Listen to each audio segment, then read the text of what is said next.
Alright, in today's video we're going to talk about the addition property of equality as well as the subtraction property of equality. So let's go ahead and get started.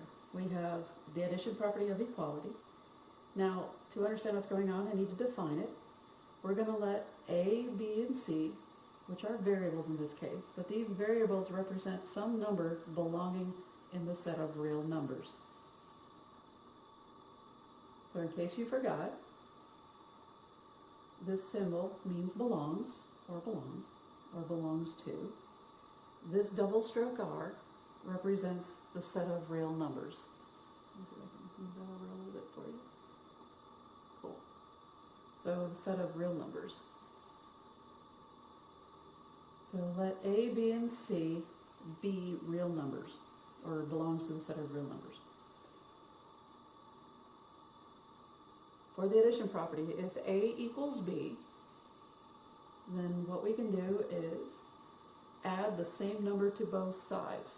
Now what you're doing is you're keeping the teeter-totter even, so you don't want like the teeter-totter to be like this. You want it to be nice and even so that it balances out. You don't want it too steep on one side, too steep on the other. You want to keep it even. So you keep adding the same amount of weight. It does not matter. It goes up. It remains steady no matter what you add or subtract to it. Alright? In this case we're just adding. So what you add to one side, you have to add to the other, and it has to be the exact same thing. That's the addition property of equality. But this comes into helping us solve for equations. Notice that there is an equal sign, so this is solving equations. So this is the idea of the addition property of equality. Let's do some examples. For our first example, we have m minus 5 equals 4. Now, the idea of solving is to always get the variable by itself. In this case, the variable is m. It's an alphabetical letter. And I want to get m by itself. Well, if I get rid of the m by putting my finger on it, the only thing I gotta move is this 5. But it's not just 5, it's a minus 5. So negative 5 or minus 5 needs to move to the other side. What am I going to do?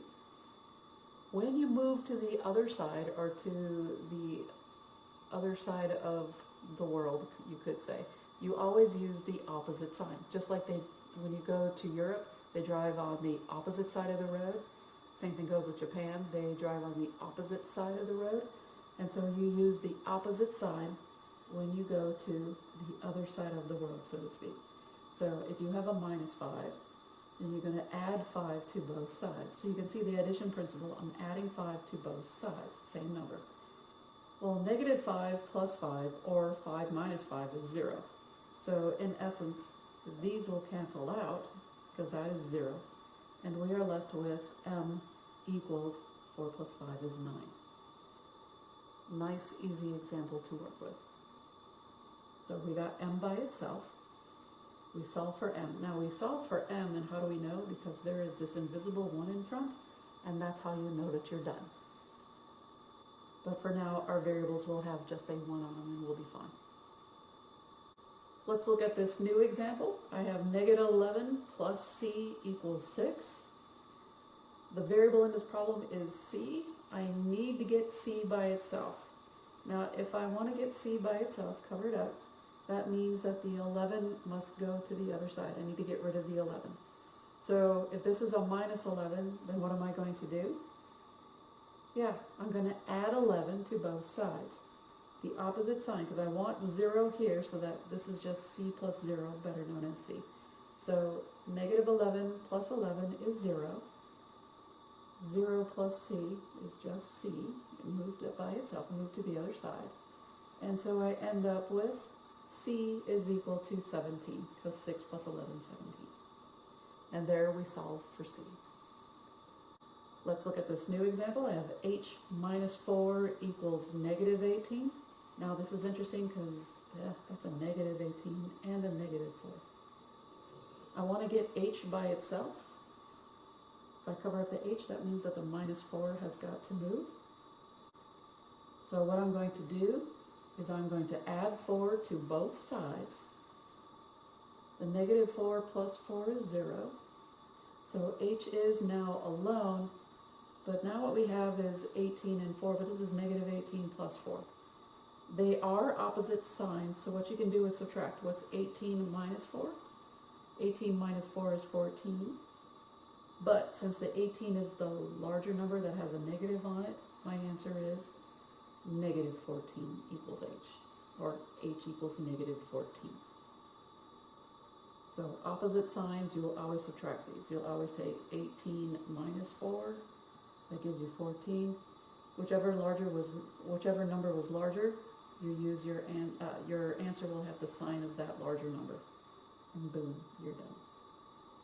So h equals negative 14. Let's now talk about the subtraction property of equality. It's almost the same thing. Feels really familiar. We're going to let a, b, and c belong to the set of real numbers. Again, a, b, and c are variables that represent some number. Alright, so one more time, this guy means belongs, or belongs to. This double stroke r represents the set of real numbers. Since we are using the subtraction property of equality, if we let a equal b, and I know a lot of students ask me, like, why can't you just say a equals a? Well, what if 2 equals 4 over 2? It's a fraction. Or 16 over 8. So they do represent the same number, they just have a different format of looking at it. But if a equals b, and I'm using the subtraction property, that means that if I subtract the same number on both sides, it is still equal. So I did nothing other than like a little magic trick. By subtracting the same number on both sides, it is still equal. They still equal each other. No big deal. Let's put this into use. We have, in this example, p plus 7 equals 12. I need to get p by itself, so I'm going to cover it up. That means that this 7 needs to move to the other side. So again, when it moves to the other side, it's the opposite side, meaning the opposite sign. So what I'm going to do is subtract 7. And again, the idea is that we're forming a 0 near our variable. So 7 minus 7 is 0. P plus 0 is just p, so we don't have to put the 0 there. 12 minus 7 gives us an answer of p equals 5. And that's our final answer. So we subtracted 7 on both sides, kept the teeter-totter even, nothing more than trying to solve for our variable, and voila. Let's look at this new example. We have x plus 7 equals 2. I want to get x by itself, so I'm going to cover it up. This plus 7 needs to go, so I'm going to subtract 7 on both sides. 7 minus 7 is 0. So all I'm left with on this side is x. Now I have 2 minus 7. So I have $2 and spent 7 of it. That means that my bill is going to come out to $5. In other words, a negative $5 because I owe the credit card $5, or I owe somebody $5, or I owe the bank $5. So owing implies a negative sign. A negative sign is going to be used. Or you can look at the following. They're both opposite signs, so that means this is a subtraction problem. So you have 7 minus 2. It's always a subtraction problem. Take the larger minus the smaller, and you get 5. There's our 5. But since 7, which is our larger number, has a negative attached to it, then our answer is going to be negative. And boom, voila. So our answer is x equals negative 5. Hopefully this helped you out a little bit. If it didn't, that's fine. You're good to go. Otherwise, I'll see you in the next video. Hasta la pasta. I'll see you on the flip side.